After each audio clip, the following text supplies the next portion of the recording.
Halo guys, perkenalkan nama saya Nikolas Kotama. Kali ini saya akan membawakan materi mengenai asal-usul Mataram Islam ataupun sejarah mengenai kerajaan atau Kesultanan Mataram Islam. Jadi, awal mula berdirinya kerajaan Mataram Islam yaitu keberhasilan King Ageng Pemanahan dalam menaklukkan area Penangsang. Terus dia diberikanlah tanah sama Jaka Tingkir atau rajanya pada kerajaan Pajang, yaitu tanah di hutan Mentau atau sekarang kita kenalnya Kota Gede, ada di Yogyakarta. Namun itu belum jadi kerajaan guys, itu masih cuma jadi tempat tinggal atau desa kecil lah yang ditinggali oleh Ki Ageng Pemanahan. Terus pada tahun 1575 Pemanahan ini meninggal. Dia meninggal digantikan sama putranya atau Danang Sutawijaya untuk menggantikannya untuk memimpin desa yang diberikan oleh Jaka Tingkir.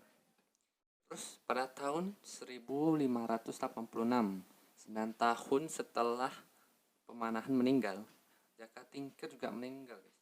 Dia meninggal digantikan oleh putranya atau kita sebut sebagai Pangeran Benowo.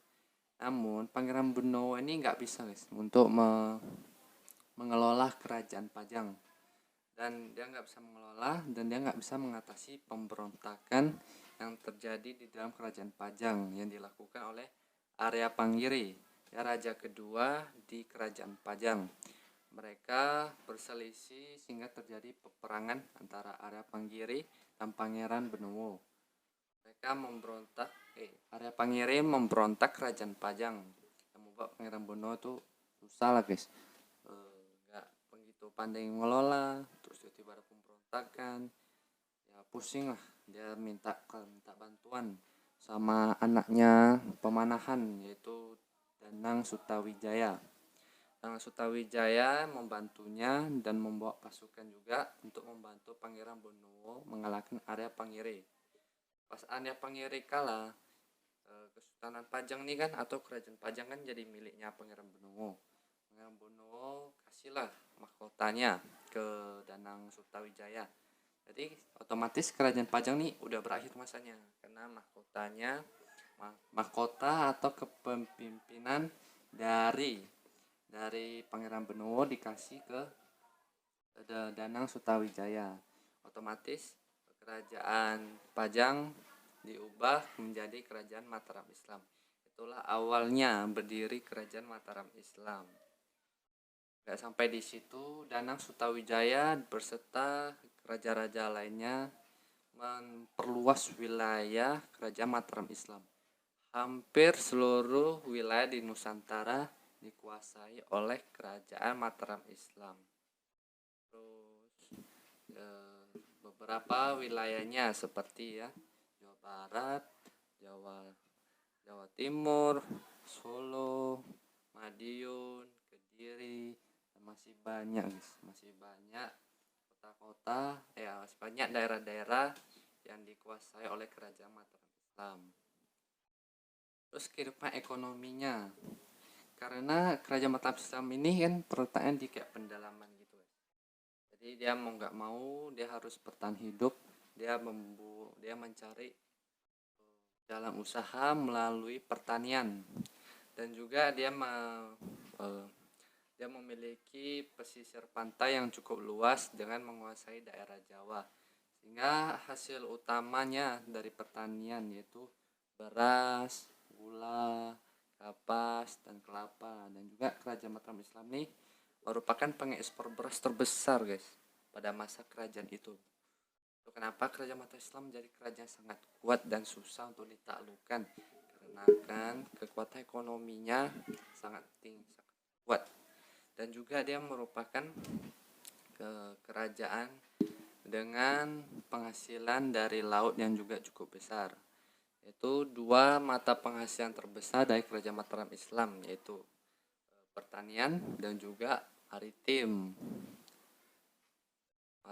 Terus kehidupan sosial budaya dari kerajaan Mataram Islam. Kerajaan Mataram Islam ini dibentuk menggunakan sistem feodal.